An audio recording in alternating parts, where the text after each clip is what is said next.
Si te interesa la educación porque eres maestro, perteneces al equipo directivo de un colegio o de una institución educativa, tienes hijos en edad escolar o sencillamente porque sabes que para educar se necesita la tribu entera, este es tu podcast.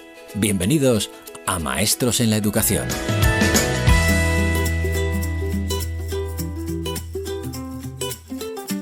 Maestros en la Educación, el podcast de Escuelas Católicas. Bienvenidos al episodio 41, el cuarto de la sexta temporada de Maestros en la Educación. De la mano de nuestra invitada de hoy hablaremos de pasiones. La pasión por enseñar, la pasión por investigar y la pasión por comunicar. Para ella, cada una se alimenta de la otra. La universidad le da el rigor, la escuela le da el pulso y la comunicación le da la voz. Su objetivo es seguir construyendo una educación más humana, consciente y digitalmente sostenible. Maestros en la Educación, el podcast de Escuelas Católicas. Nuestra invitada de hoy es maestra, orientadora y doctora en educación por la Universidad de Las Palmas de Gran Canaria. Actualmente combina varios perfiles laborales. Por un lado, es orientadora y coordinadora del equipo técnico de innovación del Colegio Claret de Las Palmas. Por otra parte, es profesora de Metodología de la Investigación en el grado de primaria en el Departamento de Educación de la Universidad de Las Palmas. Y además es formadora del profesorado con más de 150 horas impartidas en planes de formación de centros sobre metodologías activas, aprendizaje cooperativo, disciplina positiva, pensamiento computacional y evaluación. Judith Álamo Rosales declara que su vocación es acompañar a los docentes a conocerse, cuidarse y transformarse, porque está convencida de que no hay innovación educativa sin autoconocimiento ni bienestar. Desde la neuroeducación, la inteligencia emocional y la transformación digital, ha trabajado por tender puentes entre la investigación académica y la práctica cotidiana del aula. Y además de todo eso, que daría para una temporada completa de Maestros en la Educación, Judith conduce uno de los podcasts educativos de mayor éxito en nuestro país. En todos sus años de vida, casi 100.000 escuchas. El nombre, Educar Hoy. El propósito, crear comunidad, compartir conocimiento y humanizar la educación desde la voz. Creo que con estos datos lo está consiguiendo. Maestros en la Educación, la entrevista. Judith, bienvenida a Maestros en la Educación. Un placer tenerte con nosotros. Bien hallada, querida Vicky. Muchísimas gracias. ¡Qué intro más bonita! Estoy toda emocionada por escuchar en tu voz este relato sobre lo mucho o poco que se puede aportar a esta pasión por educar que compartimos tú, yo y los escuchantes de este podcast. Es verdad, fíjate que uno no es consciente muchas veces de lo que está construyendo en su vida hasta que no se lo dicen desde fuera. Eso es un dato curioso. Quizá tengamos que pararnos un poco, ¿no?, a escuchar lo que nos dicen. Judith, tienes una experiencia educativa tan de 360 grados que realmente no sé por dónde empezar y me voy a quedar muy larga en este podcast, que luego me regañan. Es que te alargas mucho. Bueno, voy a seguir la estela de tu currículum, ¿vale?, para no perderme nada. Venga, como orientadora de un centro, tú tienes la posibilidad de tomar el pulso del aula. Esto mismo lo señalas tú, ¿no?, en tu currículum, por ejemplo. ¿Cuáles son, a tu juicio, las tres principales características de esas aulas de hoy en día y qué tres retos de acompañamiento a los alumnos que las habitan deberían ser nuestras prioridades? Vale.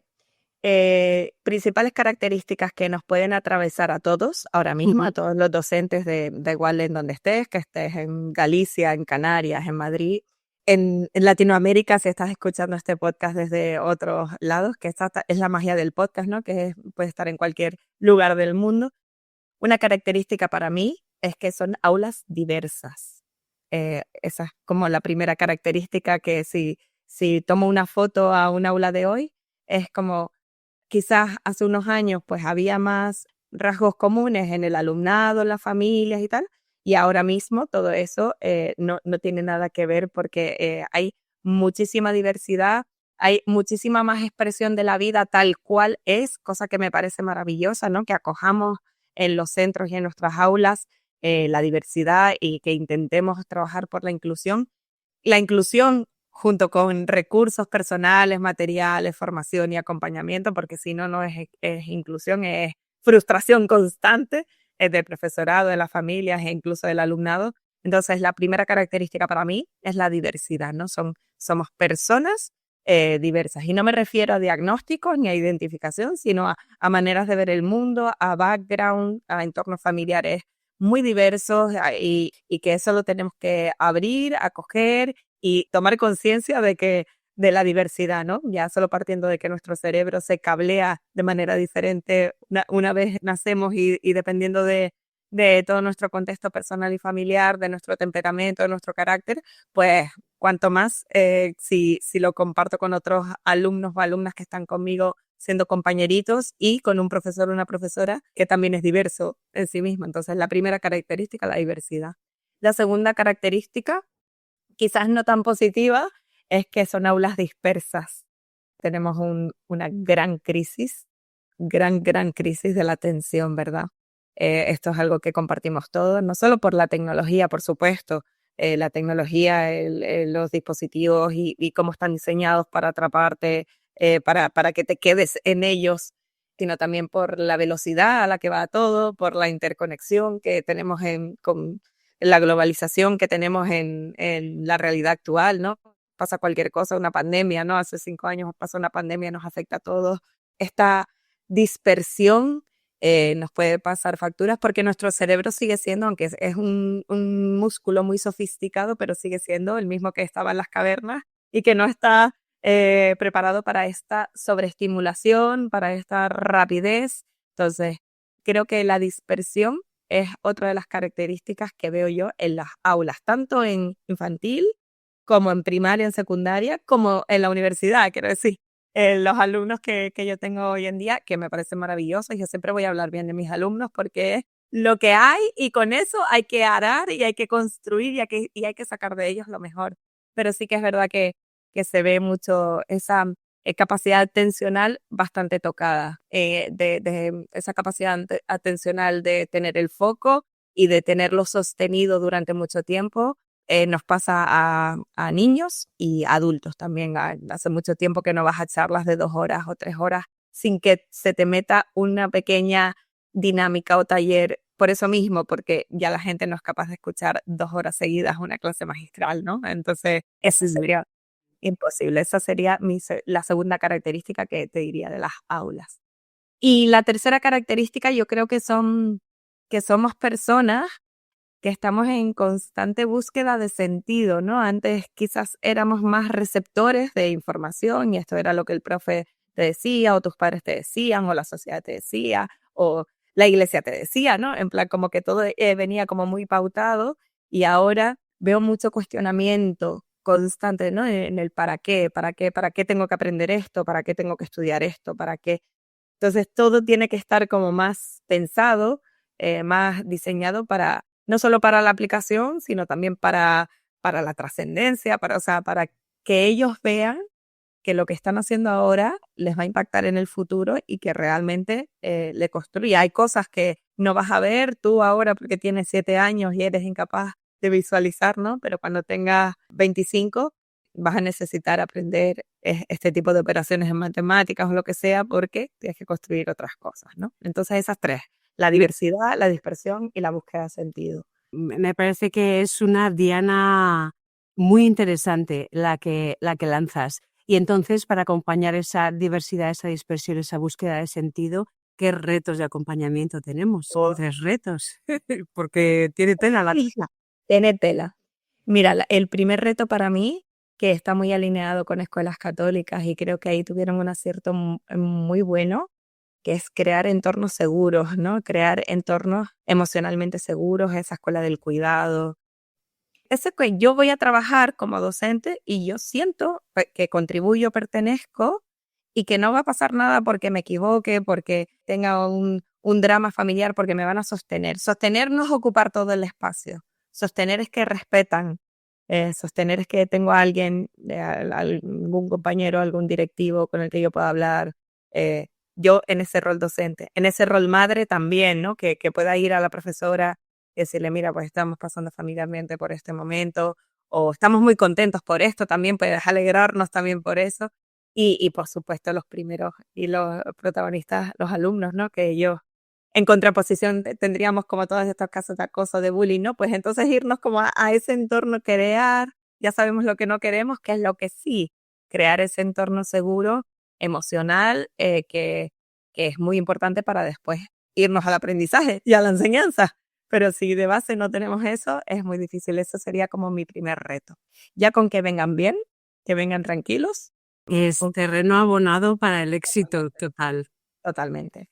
En el aspecto más técnico, así en lo que nos atañe a todos, que es la docencia, ¿no? La enseñanza, el aprendizaje, la evaluación, el reto para mí sería enseñarles a aprender. O sea, como principio, como lo que emana de todas las asignaturas es, mira, yo te voy a enseñar matemáticas, pero que sepas que tú estás aprendiendo matemáticas porque lo estás viendo, porque te lo proyecto, porque te doy un póster, porque lo manipulas, porque cómo aprendes tú, cuál es tu mejor manera de aprender, que te conozcas tanto cuando salgas de aquí, que sepas que yo aprendo mejor cuando lo escucho un podcast, o aprendo mejor cuando lo escribo, o aprendo mejor cuando lo cuento a un compañero, o aprendo mejor cuando me emociono mucho, o cuando lo veo en una peli y puedo conectar una cosa que me dijeron en clase. Entonces, que enseñar a aprender, ¿no? Esa competencia que parece como muy diluida, ¿no? Aprender a aprender es como el mayor reto, porque eso es lo que va a construir que sean aprendices durante toda la vida, que sigan sintiendo pasión, que digan, es que soy curioso en esto, aunque no tengas nada que ver con tu profesión. Quiero decir, que quieres aprender a hacer pasteles, pues, ¿cómo aprendes a hacer pasteles? Pues mira, yo voy muy bien escribiendo primero las recetas, o no, yo voy muy bien primero probando, o lo que sea, ¿no? Pues que además les allana mucho el camino a los niños en el hoy, no ya para el futuro como está señalando, que por supuesto, sino en el hoy. Es que niños que les cuesta muchísimo aprender y que para ellos es un sufrimiento el proceso. Entonces, enseñarles cuál es su camino, el que más va con ellos, el que más les facilita, es que me parece fundamental. Eso sería para mí un gran reto. O sea, el primer reto, que vengan bien, crear ese espacio emocional seguro en los centros. Segundo, enseñarles a aprender, que es como para mí es el mayor reto interdisciplinar de todas las materias, ¿no? Y el tercer reto, la propia pregunta, tú la dijiste, ¿no? Es que es el acompañamiento. El acompañamiento para mí es la clave de todo. De todo, incluso yo empecé mucho con innovación pedagógica, como leíste en el currículum y tal, pero con los años yo me he dado cuenta que todo lo que tú formas, pero después no acompañas, se queda como en formación de la persona motivada lo va a aplicar, pero la persona que no está motivada o que no tiene tiempo o que se le olvida, porque somos personas y se nos olvidan las cosas, pero sin embargo, si hay una estructura de acompañamiento pedagógico, pastoral, emocional, desde los liderazgos pedagógicos, pues eso sí se transfiere a la vida del aula. Entonces, tomando ese ejemplo, que pongo el ejemplo de estructura de centro, pero llevándolo al acompañamiento personal de los alumnos y de las familias, me parece que es el tercer reto, cómo acompañamos. Y soy consciente, tenemos ratios altas, soy consciente de que tenemos muchos niños, o sea, es normal, a una sola, a 28, 25, 20 o 33 si nos vamos a la ESO. Pero sí que es verdad que hay mecanismos en los que los alumnos sí se pueden sentir acompañados y que no es una labor que tengas que hacer tú solo como docente. Tienes un departamento de pastoral, que también el acompañamiento es algo muy importante para la pastoral. Ver cómo podemos entre todos los agentes, las familias, por supuesto, entre todos los agentes que ponemos en el centro del aprendizaje y de nuestra razón de ser como escuela, si ponemos ahí en el centro a los alumnos, ¿cómo podemos abordar ese acompañamiento? Sería la pregunta para el reto. Judith, yo creo que ya con estas 6 características, retos que nos has dado, ya podríamos dar por finalizado el podcast porque nos vamos con unas claves súper potentes. Pero ahora que me hablas de alumnos y de acompañamiento y de estas cuestiones de las que hemos hablado, voy a aprovechar porque vamos a inaugurar contigo una nueva colaboración especial en esta temporada de podcast para que no solamente pregunte yo, y que también los profes tengan oportunidad de lanzaros a los expertos, a los maestros en educación que venís a nuestro podcast, que ellos también tengan esa oportunidad de preguntar. Y vamos a empezar con Rafael Molina, que es profesor de secundaria en el Colegio San Juan García de Madrid. Y vamos a escuchar a Rafa, que te va a hacer la siguiente pregunta, precisamente también sobre alumnos. Mi pregunta es, ¿cuál piensas tú, Judith, ¿qué es el aspecto más importante que nuestro alumnado debería de conseguir alcanzar o aprender o desarrollar a lo largo de su paso por nuestro centro? El aspecto más importante que debería conseguir un alumno en nuestro paso escolar, en ese viaje escolar que hace con nosotros muchos desde los 3 años hasta los 18, para mí sería el autoconocimiento.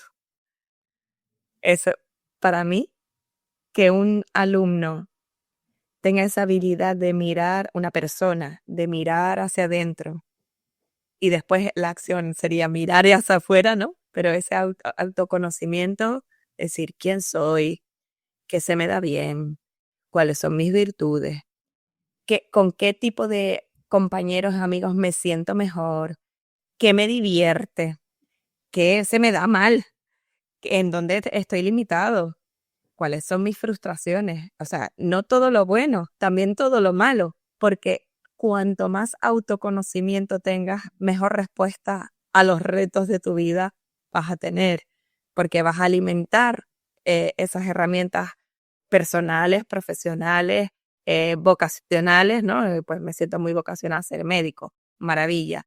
¿Quién eres tú como médico o como futura doctora?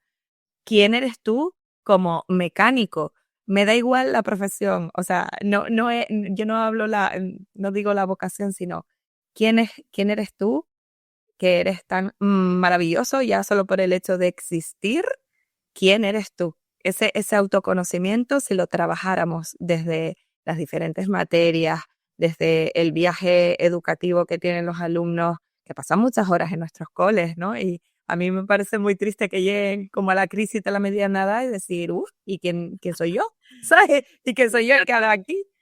Y hay un ejercicio que a mí me encanta en el coaching, que es cuando te sientas como cuando estás en esa crisis vital que va a venir, independientemente de los 40 o de los que sea, ¿no? Con la maternidad, bueno, hay diferentes crisis. Hay muchos momentos, muchos puntos de inflexión en la vida. Exacto.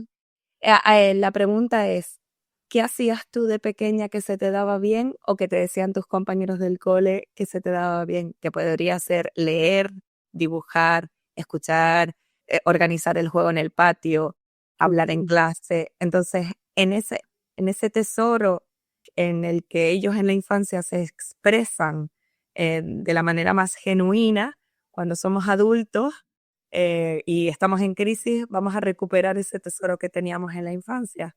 Pues ya si saliéramos con el tesoro de la infancia, ese sería como para mí el elemento. Por supuesto, hay muchos más, pero creo que si pudiera elegir uno. Me parece genial, pero es que además has dado una pista súper interesante. Ese autoconocimiento no es ensimismamiento. Luego de ahí, de ese autoconocimiento, sales más fuerte también para aportar a la sociedad, para entregarte al otro, para ayudar, para colaborar. Entonces, ahí esa doble vertiente me parece clave. Sin la primera parte, se cojea. Total. Vamos a darle una vuelta de tuerca a la entrevista. Una de las grandes polémicas del mundo educativo hoy en día, lamentablemente, es el uso de las tecnologías en las aulas, ¿vale? Digo lamentablemente porque no deberíamos estar en polémica con esto. Obviamente esto va mucho más allá de las pantallas o del uso del móvil, que esto lo tendríamos todos bastante claro. Tú has investigado sobre tecnología. Cuéntanos tú cómo ves este aspecto y lo que está sucediendo o cómo crees que debería es resolverse o alguna pauta que tú consideres importante tener en cuenta.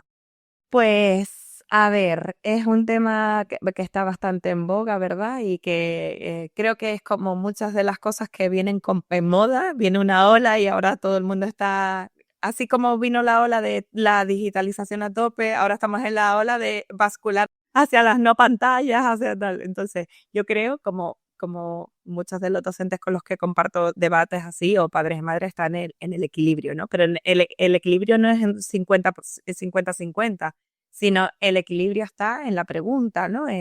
¿Para qué voy a usar la tecnología, no? Es una herramienta.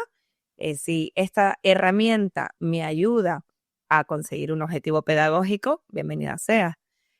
A expandir la creatividad de mis alumnos, bienvenido sea. Si esta tecnología me ayuda a facilitar procesos de colaboración, pues ya sea por un Word que estamos compartiendo porque vamos a entregar un informe colaborativo, un mural que estamos haciendo, lo que sea, bienvenida sea. Ahora, si es una tecnología de consumo o de entretenimiento dentro de las aulas, yo te digo, elimínala, no le está aportando nada. Entonces, siempre es como el para qué, ¿no? Más que el debate de la moda de pantallas sí o pantallas no, sería el debate es ¿para qué la voy a usar? ¿Para qué? Entonces, si tengo claro el objetivo, el despliegue de las herramientas va a venir por sí solo. Pero muchas veces no tenemos claro el objetivo, muchas veces lo utilizamos como entretenimiento o para tener, pues que tener toda la sustitución de los libros en papel, pues la tienen ahí, pues vale, si lo tienen ahí, ¿qué otras cosas podemos hacer para contrarrestar que estén todo el rato a lo mejor con un dispositivo en clase? Pues a lo mejor tengo que pensar mejor mi diseño pedagógico. Y es más fácil decir, no, quitamos las pantallas ya, pero ¿qué vas a hacer? Eso por una parte. Y por otra parte, no podemos obviarlo. Quiero decir, vivimos en un mundo tecnológico. Lo tienes que educar. Es como, voy a llevarlo a otro tema. Voy a llevarlo pues, a la educación sexual, por ejemplo. Es que no lo puedes obviar. Es inherente a la sociedad y a la persona. Hay que educar con eso, aunque sea incómodo, aunque tengamos conversaciones difíciles, aunque lo que sea. Igual con la tecnología, aunque tengamos que poner contratos con nuestros hijos, tenemos que poner los límites y sostenerlos. Pues, lo mismo. No se puede obviar. Y me pasa, yo soy mamá de un niño de 3 años que acaba de entrar en el cole y el debate muchas veces sí, con las madres es como, bueno, pero este cole tiene pantallas, no tiene pantallas. Digo, mira, es que a mí me da igual que tenga pantallas o no tenga pantallas, porque la calidad del docente va a hacer que esa pantalla sea para bien o para mal. Pues la pantalla es una herramienta más para mí pedagógica que tiene muchísimas oportunidades, muchísimas. No nos quedemos en el debate superficial. Eso es lo que les invitaría a los escuchantes del podcast, sino que vayamos un poquito más profundo y pensemos en el para qué utilizarla. Judith, hablando de debates de moda, no podemos dejar de hablar de la IA. ¿Qué me dices? Pues la IA, tú sabes, este sentimiento de amor y odio que conviven en cosas, ¿no? Pues hay gente que tiene amodio por la Navidad, pues lo mismo, amodio por la inteligencia artificial. Pues ahí estoy yo también, con ese amodio total. Estamos las dos ahí, pues maravilladas y asustadas a la vez. Mira, pues en la IA y la educación, yo diría, lo primero, pues conocer los límites éticos que tienen.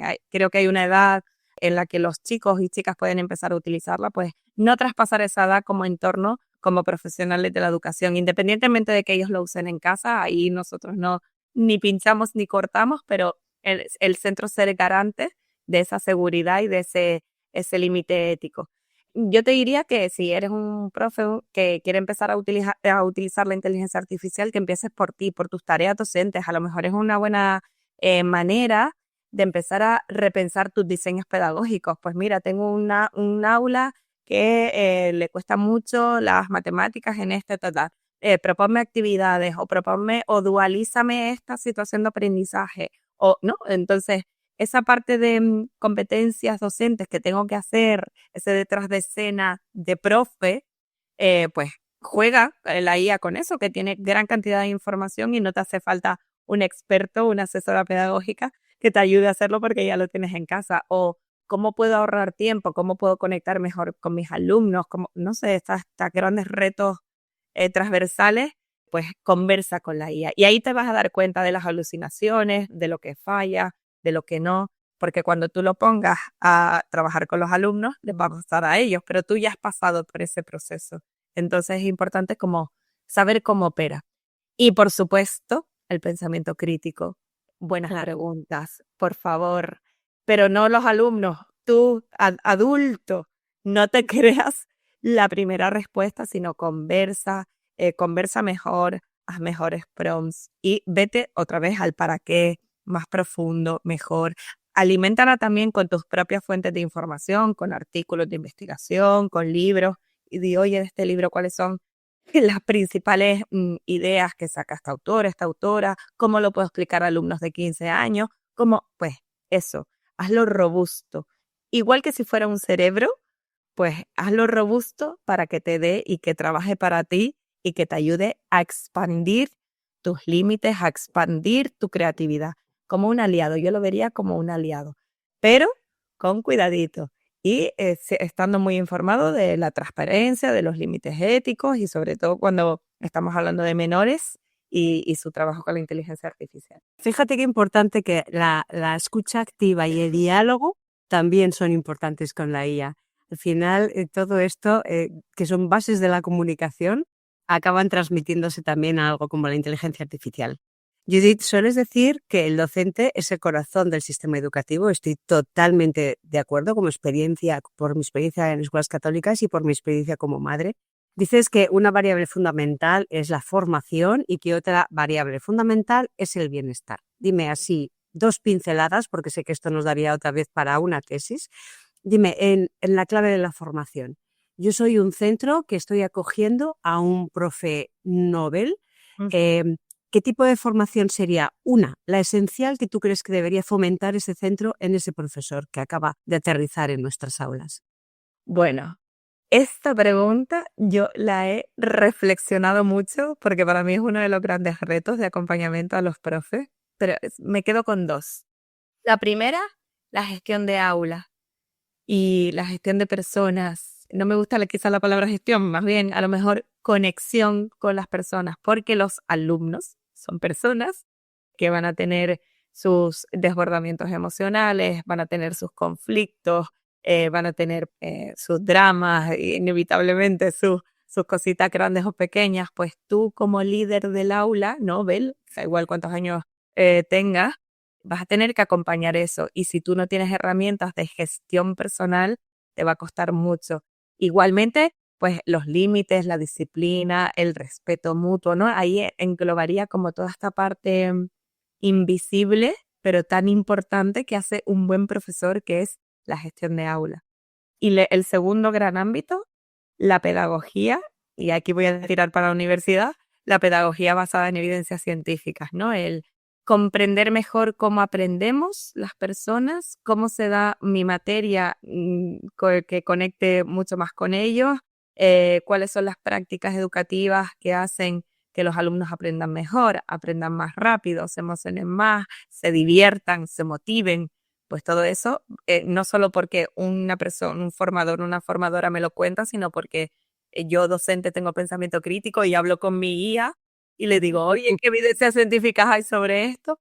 Y entonces el segundo bloque es la pedagogía basada en evidencias y ahí engloba muchísimo, ¿no? Desde cooperativo, aprendizaje basado en proyectos, 1.000 millones de cosas que ustedes también tratan en sus formaciones y en el mi querido Departamento de Innovación de Escuelas Católicas. Así que eso sería como las 2. Y estas 2 cosas, tales cuestiones, 2 áreas formativas, ¿cómo conectan con esa otra clave del bienestar docente del que hablas? Hombre, la primera claramente, como gestión personal, no solo engloba a los alumnos, sino también la propia tuya, ¿no? Tu autoliderazgo. Pues chicos, hoy estoy enfadada, vamos a darle espacio al enfado, o sin tampoco traspasar los límites de la intimidad, pero saber pedir perdón, mostrarte vulnerable y acompañarles a ellos para que cuando ellos estén vulnerables también se sientan seguros. Y volvemos al punto de crear escuelas de cuidado y de seguridad, ¿no? Pues eso impacta muchísimo en el bienestar.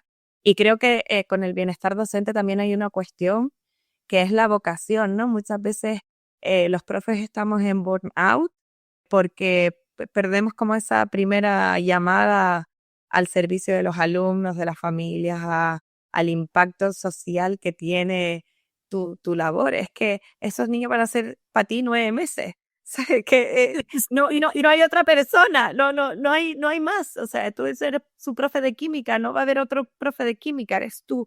Y tú tienes que ocupar ese espacio y hacerte responsable como adulto, docente responsable de ese aprendizaje, de ese crear ese contexto seguro y de crear ese contexto lo mejor posible para que ellos aprendan. Y esa segunda clave de aprendizaje sería como la pedagogía basada en evidencias, ¿no? Pues alimentar esa vocación docente y robustecer con evidencias científicas cómo lo puedo hacer mejor en el aula. No con autoexigencia, sino como camino a la excelencia, ¿no? El camino a la excelencia es, pues voy mejorando poquito a poco. Y no salió bien este proyecto, pues lo reviso el año que viene, lo itero, mira a ver el año siguiente a ver cómo puedo introducir, o me pongo con otra compi y hacemos docencia compartida cuando sea este proyecto, porque es mejor 2 profesores aquí. Avanzando, creciendo, pero sin quemarnos, como decías tú. Y además has hablado de otra clave que me parece fundamental, que es el servicio a la familia. La relación familia-escuela ha cambiado muchísimo en los últimos años. Hablabas tú al principio de las primeras características, ¿no? Hablabas de divergencia, de dispersión. Creo que el cambio enorme que ha habido con la relación familia-escuela. Antes los padres veneraban a los profesores, a los directores. Ahora hay una relación más tú a tú, más enriquecedora, pero también más difícil a veces, ¿no? Hay una relación más difícil, que quizás porque hay creo que los límites aquí son importantes, ¿no? Hasta dónde podemos llegar y que las familias y la familia con los coles tengan claro dónde está el límite. Pues mira, esto es tuyo, esto es de tu casa. O quiero decir, en un lenguaje como muy, muy directo, ¿no? Es que Sí. esto tiene que venir de casa educado. Nosotros vamos a hacer lo posible, pero aquí está el límite y es tuyo, porque el hijo es tuyo. El hijo es tuyo, tienes que educarlo tú. Nosotros co-creamos contigo la educación académica, vamos a sacar de él todo lo mejor posible, pero este es el límite. Igual que la familia, es decir, oye, no, aquí hay un límite, este profesor, esta profesora, pues no está cumpliendo con su labor profesional, pues mi límite está aquí, que también, o sea, hay que escuchar mucho qué es lo que necesita y dónde está el límite. Los límites nos hacen bien a todos. Totalmente. Vamos a poner límite a las preguntas, Judith, porque si no, no acabamos nunca tú y yo aquí de cháchara. Pero es que no puedo terminar el podcast sin preguntarte por el metapodcast. O sea, es como la meta entrevista, vamos. He dicho al principio de la presentación, tienes un podcast Educar Hoy que recomiendo a todos los que nos están escuchando. Hasta el momento has entrevistado 90 Sí. personajes del mundo educativo, pero además muy potente. Estás generando una red increíble, que me parece que ese es uno de los grandes valores de un podcast. Pero ¿qué aporta para ti al mundo educativo un podcast? ¿Por qué has elegido un podcast? ¿Por qué contar la educación a través de la voz? Ay, porque la voz es algo tan íntimo, tan de encuentro personal. Tú escuchas podcast. Bueno, yo escucho podcast cuando corro, cuando estoy durmiendo a los niños, incluso y yo estoy escuchando. Escuchas algo tan íntimo, tan de terreno sagrado, que me parece tan guay ofrecer un producto sobre educación para que lo consuman ahí en la intimidad. Y sin como el video podcast me gusta, pero me sigue gustando más el audio, ¿no? Como porque está en el oído, es que es una pasada, es que está aquí, no está en otro lado. Entonces, por la intimidad y porque me parece un recurso que puedes escuchar 1000 veces, que puedes volver a esos episodios que te emocionaron o que necesitas aprender algo tan específico como qué es evaluar o qué es dar feedback, ¿no? Algo muy, muy concreto, o qué significa la meditación en educación, ¿no? Pues ir a esa biblioteca inmensa, no solo de mi podcast, sino el de ustedes, el de tantos otros compañeros docentes que tienen podcast, me parece como un lujo del mundo en el que vivimos, poder consumir y aprender. Es una universidad andante, entonces por eso elegí el podcast. Y más que el vídeo, porque el vídeo te obliga a estar presente con el dispositivo, el podcast no, el podcast te da la libertad de tú te pones los cascos y puedes, pues, o solo escuchar o seguir haciendo tu vida, o incluso hay gente que escuchar podcast significa que se hacen bonito algo que a lo mejor no les apetece tanto, como hacer ejercicio o limpiar o planchar, ¿no? Es como, bueno, a esta tarea que le tengo que hacer le sumo algo que me apetece, que es escuchar esta entrevista con Vicky y Judy, o le sumo algo que es escuchar a este referente, o esto hablando sobre cine, no tiene por qué ser solo sobre educación, ¿no? Entonces es como, para mí, un entorno, unas plataformas que alimentan mucho ese aprendizaje para toda la vida. ¿Y se los recomendarías a los coles? Que tengan sus propios podcasts para sus familias, para sus alumnos. Hay muchas evidencias sobre el impacto del podcast educativo como actividad, como radio escolar, ¿no? Esa innovación que no es innovación, que lleva muchos años en muchos coles tienen la radio escolar. Me parece que crean unas habilidades maravillosas en los alumnos, el preparar el guión, o sea, todo el detrás de escena, que hay un podcast, ¿no? Antes de esta entrevista, pues ha habido una persona que contacta con el entrevistado, qué tipo de preguntas le vamos a hacer, necesito la promo, necesito el vídeo, pues todo ese pensamiento estratégico es muy importante y regalarles eso a los alumnos y que vayan entrenando ese tipo de habilidades blandas me parece brutal. Es muy bonito sentar a entrevistar pues entre los alumnos, a las familias, a un ponente que venga a dar una charla, a los profesores, al secretario del colegio, al conserje, pues qué te preocupa sobre cómo se quedan los patios después del recreo, lo que sea. No es bueno. Da igual, es como una herramienta vacía que puede construir tanta creatividad como capacidad tengan esos alumnos o ese profesor que esté liderando el proyecto de hacer un podcast en tu cole, ¿no? Después lo consume la familia. Evidentemente, bueno, si es un podcast muy bueno, pues a lo mejor llega mundialmente, pero se va a quedar como igual que un boletín informativo, igual que tu página web, ¿no? Es como un canal más de comunicación, familia, escuela, sociedad, y que conozcan un poco más lo que pasa de puertas para adentro, ¿no? Que siempre las familias se quedan como, ay, que realmente yo no sé lo que hacen en el cole, pues es una manera de llevarlo fuera. Yo se los recomiendo. Total, vamos, a mí me has convencido. Nosotros estamos en ello también, convenciéndoles, ayudándoles con formación, con algún curso, porque nos parece también una herramienta fantástica. Y ya me van a crucificar directamente a mí, porque me estoy enrollando mucho, haciéndote muchísimas preguntas, porque todo me parece interesante, todo ese mundo Educación 360 que te representa. Muchísimas gracias, Judith, por acompañarnos hoy como lo que eres, una maestra en la educación. Vicky, muchísimas gracias. Te mando un abrazo enorme y a tus escuchantes del podcast que sigan escuchando este podcast y que sigan escuchando todos los podcasts que les puedan ayudar a seguir autoconociéndose y a mejorar la educación. A eso vamos. Estás escuchando Maestros en la Educación, el podcast de Escuelas Católicas.